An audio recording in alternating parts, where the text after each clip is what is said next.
Nuk ka prova, nuk ka fakte.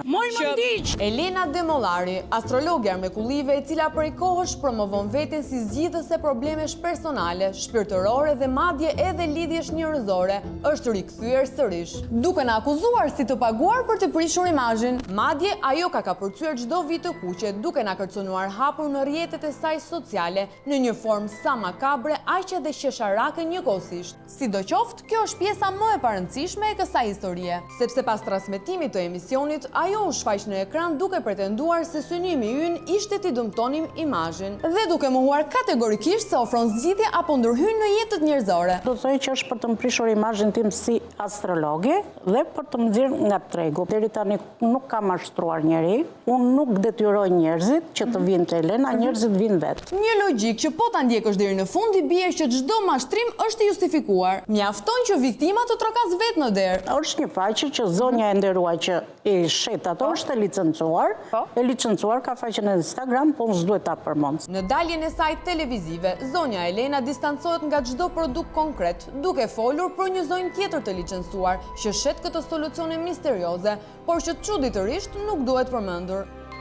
Një personazh fantazm që shfaqet vetëm kur duhen hedhur përgjegjësitë diku tjetër. Pra sipas saj, jo vetëm që nuk ekziston produkti, por ekziston njëkohësisht edhe një komplot për ta bërë të duket sikur ekziston. Në telefonat unë nuk kam përmendur solucion ribashkimi. Ajo vete mendon kështu se ka parë emisionin ton, ndërkohë që ne kemi ende materiale të patransmetuara. Afrimitetit bëhet me solucione që nga metur në TikTok, bëhet me solucione. Gazetarja pretendonte, domethënë ka qenë manipulimi që pretendonte që unë do nxjerrja solucionin për t'ia shitur. Solucione. Po fati im deri diku që unë e kam kumtuar që ka qenë kurrë. Pra, problemi nuk është që po shitej një solucion 500 euro, por që dikush e kapi në momentin që po e shiste. Dhe ndërsa në studio zonja mundohet të pastroj figurën dhe të ndërtoj një realitet paralel, ku sipas saj asnjë fakt i publikuar për të nuk është i vërtetë. Jashtë ekranit, historia është krejt tjetër, sepse në redaksin ton kanë mbërritur me qindra mesazhe nga qytetarë të cilët shprehen se janë mashtruar prej saj,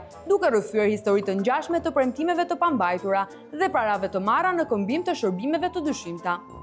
Ndoshta për Elenën edhe këto 10 mesazhe që sapo pat mund të jenë një manipulim nga ata që duan t'i shkatërrojnë karrierën, ose mundet që të jemi ne që shkruajmë vetë këto mesazhe se jemi paguar nga kundërshtarët. Por ja që ka edhe individ që nuk janë mjaftuar vetëm me një mesazh. Unë jam Bektime Luia, Pilikove të Komajnovës, e kam pas në e kam afet gotën, e kam smut. Depresion ka ra. Elenën e shifta në TikTok, modela, vëdita po unë ishtë nosh që unë i bashkit shiftet, ajo kretë për jetë që butis punë shumë. Të thote unë ishtë noshi, unë gjithë shka bëj. Dhe me që Elena bën gjithë këto mrekulli, festimja mundohet të bëj mirë edhe për personat të tjerë. E në unë isha me një shoqe dritrës, me ata bashk, ajo ja që 500 euro, ja qova 300, i thash që të më mësh për qikën, tha nuk ka problem, tha unë e vitit në punën të ashtoshi qikën.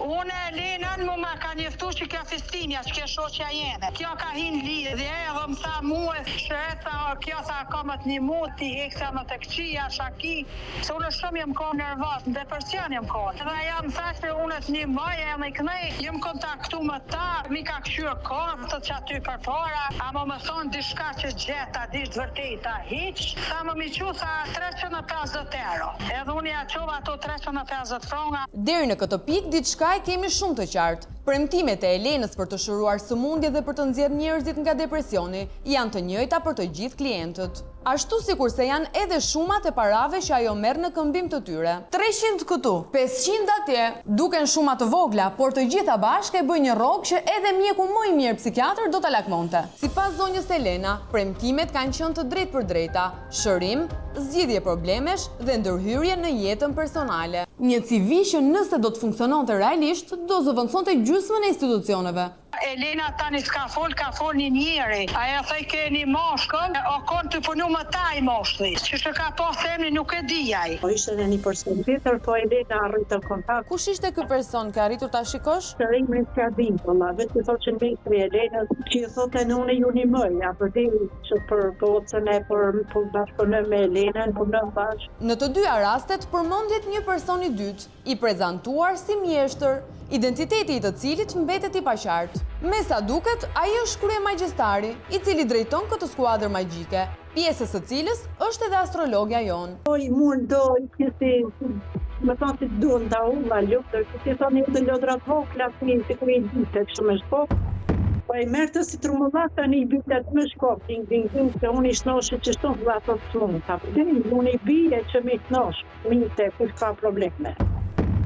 Kjo më thadë më garantoj që unë e ta shnoshe, unë e kretin për qenë mos e ki gale, kretin ta bëjt që shkacion. Shërim me tambure, një lloj si indianët e Amerikës në kërkim të shiut. Por le të bëhemi serioz, sepse metodat e përshkruara nuk kanë asnjë bazë të njohur shkencore dhe na prezantohen si forma shërimi që kushtojnë qindra euro. Dhe natyrisht nuk kanë asnjë rezultat tek persona që në të vërtetë kanë nevojë për mjek dhe jo për sharlatan të tillë. Kur gjë s'm ka bos, më kanë i mos një gjë, unë veç parë të ka morë, kur gjë s'm ka bos, se na pe që është të smut e ka.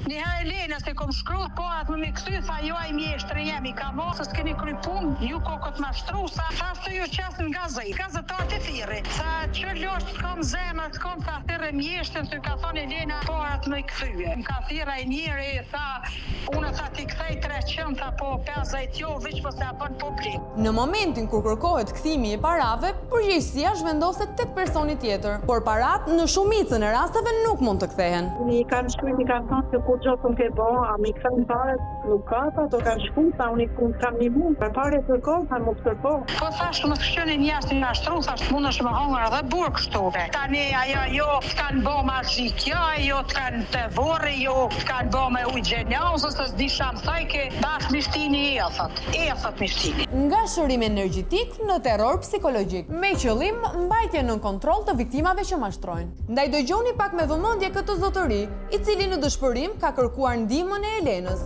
Historia se unë kam jetuar në Angli për 6 vjet me nusem dhe me 2 fëmijët e mi. Fëmia i vogël, duke marrë telefonin gabimisht, duke hedhur një foto, duke treguar fytyrën e tij dhe gjithë trupin e tij, erdhe në shtëpi sociale dhe na morë fëmijët, duke thënë që nuk di si t'ia bëj më, vi me telefon me këtë zonjën Elena Demollari. Fatmiri, 45 vjeçar, pas një situate të rënduar familjare, bashkë me gruan e tij i besojnë astrologes son, e cila ju premton se do të parashikonte të ardhmen e fëmijëve të tyre. Më dërgoi numrin e saj, i telefonova, më kërkoi lek 50 euro, ja kam dërguar. Gjë e parë, më kërkoi të hapja kamerën. Unë hapa kamerën. Në qoftë se këtyre u hap kamerën, dhe sa të marrë një fotografi screenshot të vetes tënde dhe të kërkoj daflindjen, emrin e nënës apo të babait, ka mundësi të bëjnë magji brenda 24 orëve. Me pak lëvizje dhe me pak punë Elena ka fituar besimin e këtij zotërie. Pasi unë ka folur me Elena Demollari dhe i qaj hallet e familjes time, për fëmijët e mi, më tha mua që jo do bëjmë gjëra të mira, jo ande jo këtej, po jo do vonoj çik, po jo ashtu, po jo kështu. Pak ditë pas kësaj bisede, astrologja bëhet më konkrete dhe vë gishtin mbi plag, duke zbuluar problemin e vërtet të këtij zotërie dhe gruas së tij. Po kjo zonja Demollari, duke më thënë atë ditë që ti ke magji në telefon, dhe unë i thash nga kush ka magji, po më tha mua ti ke magji dhe duhet hequr sa më shpejt. Një javë 10 ditë. Po.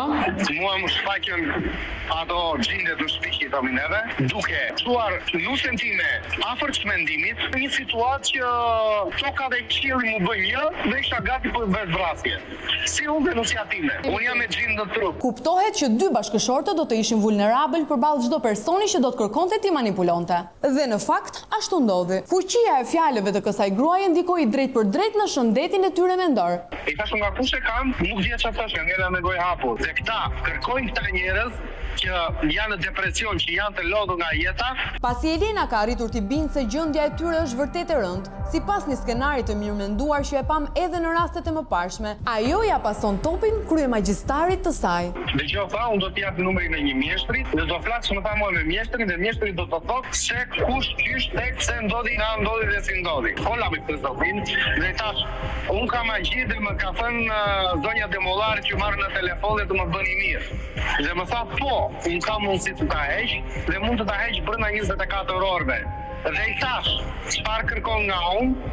Më tha do të thom unë se çfarë do më japësh nga anë e lekëve, ti prap më tha mua ky do më japësh të dhëna, unë bashkëpunoj me zonjën Demollari dhe unë u trëma të keqen vllai dhe nuk i tregova as fotografi dhe as data daflindje apo diçka tjetër, nuk i të dhëna. Me emër i mjeshtri. Sa para të ka kërkuar? Herë e parë më kërkoi 50, herën e dytë më kërkoi 300 dhe Kim Agjistari më thoshte se do të them unë, po dërgove të dhanat. Fatmiri vendos të ndërpresë aty komunikimin me dy mashtruesit. Ndërkohë, qindra persona të tjerë kanë rënë viktime këtyre dy individëve. Ajo ka ndarë shumë familje dhe jam i bindur për këtë që duhet të ketë njerëz të tjerë që po heqin të njëjtin problem që ai dhe unë, dhe ajo e thjesht i mbante afër vetëm që t'i zhvaste. A duhet ndaluar urgjentisht kjo grua dhe mjeshtri i saj anonim, të cilët përfitojnë çdo ditë nga personat në fatkeqësi?